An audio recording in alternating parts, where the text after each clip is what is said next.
जय माता दी। नवरात्रि में माँ दुर्गा के चौथे रूप यानी माँ कुष्मांडा की पूजा चौथे दिन में की जाती है। इस दिन सभी विधि विधान से माँ कुष्मांडा की पूजा करते हैं और उन्हें मिठाई और फल अर्पित करते हैं। माँ को भोग में मालपुआ भी बेहद पसंद है। माँ कुष्मांडा 8 भुजाओं वाली दिव्य शक्ति धारण माँ परमेश्वरी का स्वरूप है। मान्यता है कि माँ कुष्मांडा की पूजा करने से आपके सभी कष्ट कार्य पूर्ण हो जाते हैं और जिन कार्यों में बाधा आती है वे भी बिना किसी रुकावट के संपन्न हो जाते हैं। माँ कुष्मांडा की पूजा करने से भक्तों को सुख और सौभाग्य की प्राप्ति होती है। देवी पुराण में बताया गया है कि इसे पढ़ने वाले छात्रों को माँ कुष्मांडा की पूजा नवरात्रि में जरूर करनी चाहिए।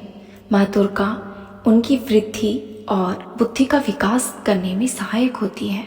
देवी कुष्मांडा की महिमा के बारे में देवी भागवत पुराण में विस्तार में बताया गया है। माँ दुर्गा के चौथे रूप में अपनी मंद मुस्कान से ब्रह्मांड की उत्पत्ति की थी, इसलिए माँ का नाम कुष्मांडा देवी पड़ा। ऐसी मान्यता है कि सृष्टि के आरंभ में चारों तरफ अंधकार था और माँ ने अपनी हल्की हंसी से पूरे ब्रह्मांड को रच डाला। सूर्य की तपश को सहने की शक्ति माँ के अंदर है। माँ कुष्मांडा का स्वरूप बहुत ही दिव्य और अलौकिक माना गया है। माँ कुष्मांडा शेर पर सवारी करती है और अपनी 8 भुजाओं में दिव्य अस्त्रों को धारण करती है।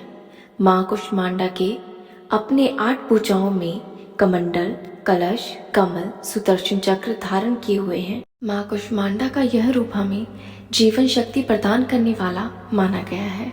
माँ कुष्मांडा की पूजा में पीले रंग का केसर वाला पेठा रखना चाहिए और उसी का भोग लगाना चाहिए और इसके साथ माँ देवी को मालपुआ और बताशे भी चढ़ाने चाहिए क्योंकि माता को ये भी बहुत प्रिय है। आज के दिन आपको ओम कुष्मांडाय नमः मंत्र का जाप निरंतर करना चाहिए। माँ कुष्मांडा ने पूरे ब्रह्मांड की रचना की, इसलिए इसे सृष्टि की आदि स्वरूपा या आदि शक्ति भी कहा जाता है। इस देवी का वाहन सिंह है। इस देवी का वास सूर्यमंडल के भीतर लोक में है। सूर्य लोक में रहने की शक्ति क्षमता केवल इन्हीं में है, इसलिए इनके शरीर की क्रांति और प्रभा सूर्य की भांति ही दिव्यमान है। इनकी ही तेज से 10 दिशाएं आलोकित है। ब्रह्मांड की सभी वस्तुएं और प्राणियों में इन्हीं का तेज पर्याप्त है। सूर्य का तेज भी माँ कुष्मांडा के ही तेज से है। पवित्र मन से नवरात्रि के चौथे दिन इस देवी की पूजा आराधना करनी चाहिए।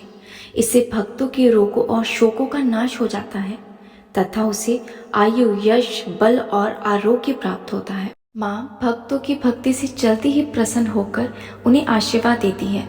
सच्चे मन से पूजा करने वाले को सुगमता से परम पद की प्राप्ति होती है। विधि विधान से पूजा करने पर भक्त को कम समय में ही कृपा का सूक्ष्म भाव अनुभव होने लगता है।